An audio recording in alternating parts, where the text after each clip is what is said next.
it would be to completely and well and fully understand that verse in Deuteronomy 32:31, that our rock is different from their rock. And in recent discussions in the mornings, we talked about the trap of lukewarmness, and how that is a huge factor in whether I am understanding how my God is different from all the gods of this world, and about personal sin, and let me just illustrate that whole thing with comparing two Bible verses shortly, and welcome to the simple truth from the Word of God this morning.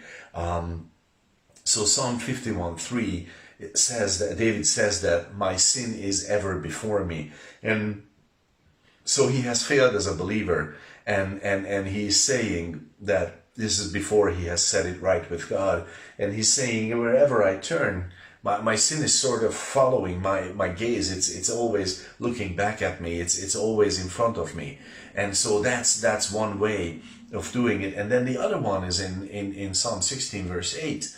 And it says there, I have set the Lord always before me, because he's at my right hand, I shall not be moved. So that's the other one. Which one should I choose? Obviously, I should have my sin always before me, right? Nah, of course not. But how do I choose between those two?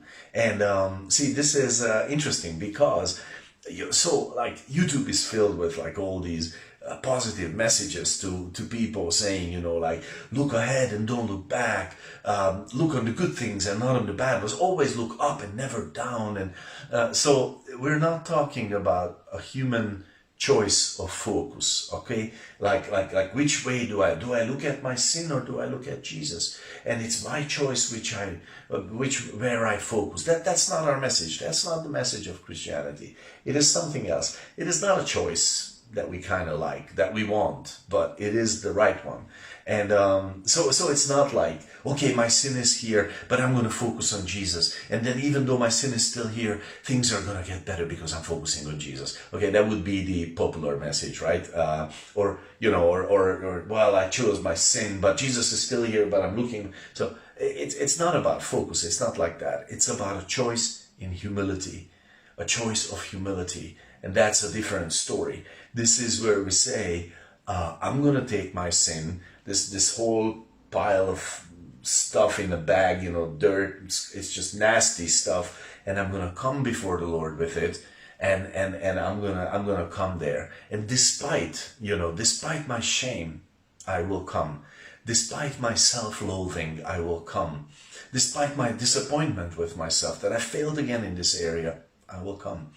Despite my doubts, I don't even know whether there is acceptance with him for me anymore, or love. I'm unsure, because I hate my sin, and here it is.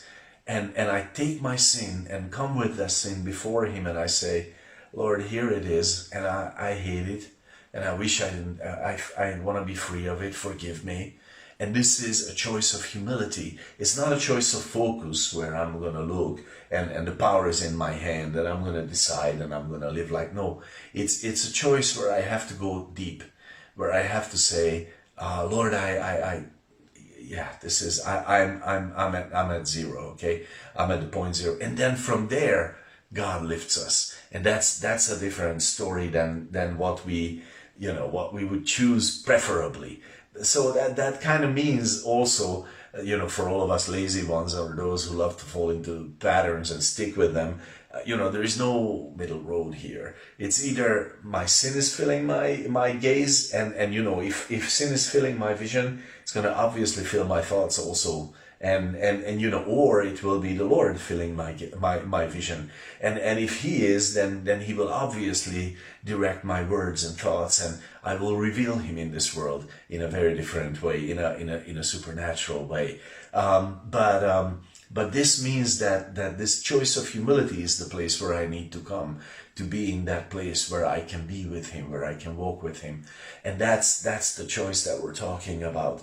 And, here the understanding of grace is so important, because if I understand the grace of God, then I can, in fact, freely receive that forgiveness. I can rest easy knowing that His forgiveness is complete and full and proper and enough for me. And I can just rejoice in that and walk in that freely. And yeah, I just want to wish you a blessed day with the Lord.